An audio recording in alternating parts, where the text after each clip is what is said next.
22 minutos, o assunto é futebol, agora aqui no Alta Frequência. Bruno Camarão já tá com a gente. O povo gosta desse momento, Camarão. Tem muita especulação, é verdade, mas tem muita movimentação no mercado da bola. E verdade. Daqui a pouco tem bola rolando na Copa São Paulo, né, Camarão? Boa tarde pra Tudo você. bem, Fábio? Boa tarde a você, a Isabela, a todos que nos acompanham aqui nessa edição do Alta Frequência. O mercado da bola, ele de fato é movimentado. Tem muita gente que detesta, abomina, mas tem muita gente, como você disse, que gosta desse tipo de especulação, né? Porque alimenta um pouquinho de sonho. Nesses tempos de renovação, transição de ano, as pessoas criam, né, novas estratégias, novos objetivos, e tem gente que começa a sonhar com o time perfeito, que pode ser agregado. As principais equipes da Série A estão contratando. Por exemplo, tem um time da Série A do Campeonato Brasileiro, que está subindo pela primeira vez, o Mirassol. Hoje anunciou 2 contratados, o José Aldo e o Guilherme Pato. São contratações bombásticas? Não, mas para a realidade da equipe do interior paulista, que está tentando se ajustar, vai jogar a elite do futebol paulista primeiro e depois lá na frente jogando a Série A do Campeonato Brasileiro, está entendendo qual é que é o real orçamento, né? Porque não dá para comparar o que o Mirassol pode investir com o que, por exemplo, um Palmeiras, um Cruzeiro, um Flamengo, esses times possam, de fato, incorporar as suas respectivas folhas salariais e aos seus elencos. Então, cada time vivenciando a sua realidade. Claro que nessa semana, essencialmente, os dois grandes movimentos de mercado, eles foram nos palestras Itálias, né? No Palmeiras e no Cruzeiro. O Palmeiras com a contratação do Paulinho, essencialmente, o jogador da equipe do Atlético Mineiro na última temporada, nas 2 últimas, inclusive, está se recuperando de uma lesão. Para quem nos acompanha na live, inclusive, vê algumas imagens desse palmeirense, agora palmeirense, o Paulinho, é um jogador que fez uma parceria com o Hulk muito boa, né, nos 2 últimos anos. No ano retrasado, inclusive, até melhor do que no ano anterior, em que o Galo sofreu, né, na reta final do Campeonato Brasileiro, mas chegou em 2 decisões, sem títulos, é verdade, e certamente chega para ser titular na equipe do Abel Ferreira, que perdeu o Dudu, era apenas um jogador de rotação, estava sem espaço, não jogava, tempo, né? Mais cedo até muitos conversei com o Ivan Brandão, né, sobre essa questão de o Cruzeiro ter, entre aspas, roubado os principais ídolos de Corinthians, Palmeiras e Flamengo, mas tudo precisa ser contextualizado, né? Exato. O Cássio já tinha perdido espaço no Corinthians, né? O Carlos Miguel já tinha tomado a posição, né? Veja só, lá atrás, quando aconteceu esse processo de saída, né, de um dos grandes líderes e jogadores da história recente do Corinthians. O Dudu, da mesma maneira, muito tempo lesionado, demorou a voltar.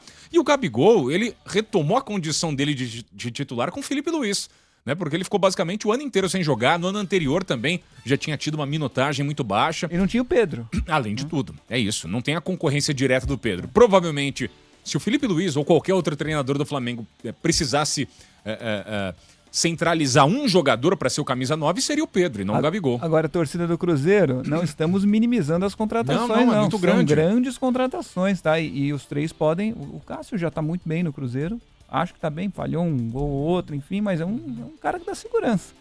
E os 2 podem realmente formar um grande ataque no Cruzeiro, sem dúvida. E além de tudo, tem esse nome, carrega uma bagagem, né? Eles chamam também a torcida, os holofotes se voltam ao Cruzeiro. A gente tá falando de uma apresentação, hoje é aniversário do Cruzeiro, né? Parabéns, inclusive, a todos os cruzeirenses.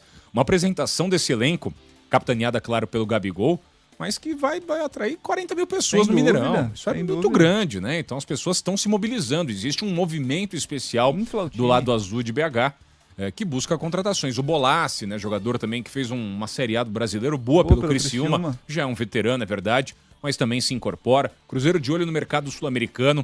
E nas últimas horas surgiu aí nos bastidores a informação do Fabrício Bruno, o zagueiro que perdeu espaço também no Flamengo. Você tem a figura essencialmente do Léo Pereira como titular incontestável. Davi Luiz em algum momento jogou, também depois acabou findando o contrato. Não deve ser o titular na temporada que vem, nessa temporada essencialmente que vai começar agora. Então Fabrício Bruno poderia estar se transferindo para o Cruzeiro, que já teria feito inclusive uma proposta. Cruzeiro, então, olhando o mercado, se falou até do Davi Luiz, né? Jogador que também está livre no mercado, pode fechar com qualquer time, como um dos potenciais interessados do Alexandre Matos, que é o executivo de futebol, e do Fernando Diniz, que é o técnico da Raposa. Então, esse mercado ele está, obviamente, bastante movimentado, as equipes aos poucos começando ali a se organizar, afinal, muita gente já se reapresentando amanhã no dia 3 de janeiro, né? Equipes de Série A, de Campeonato Brasileiro, na semana que vem com muito mais força. Ô, Camarão, pra encerrar rapidinho, me passa aí toda a primeira rodada da Copa São Paulo, por favor. A primeira rodada, assim, toda a primeira rodada desmembrada é muita coisa, afinal são 128 clubes, mas hoje, essencialmente, Fábio, a gente tem como destaque o Cruzeiro citado, estreando nessa principal competição de clubes aqui do país, no sentido categoria de base, claro. É mais tradicional. E o Botafogo, que sonha com um título inédito encarando o Fast do Amazonas, essas duas equipes da Série A, grandiosas, assim, buscando o caneco, estreando. O Mirassol também estreia hoje nessa Copa São Paulo de Futebol Júnior, que vai ser disputada até o dia 25 de janeiro, data do aniversário da cidade de São Paulo, um sábado, né? A grande decisão prevista para o estádio do Pacaembu. Ano passado também tava, Também tava, não rolou no fim. Mas a gente, obviamente, vai acompanhar, trazer os principais detalhes, os principais movimentos. Essa primeira fase, convenhamos, né? Ela é mais para filtrar, né? Só, né? A partir do mata-mata, os 64 classificados, que já ainda é muita coisa, a gente começa a entender um pouquinho disso. Muito bem, valeu, Camarão. Valeu, gente. Obrigado.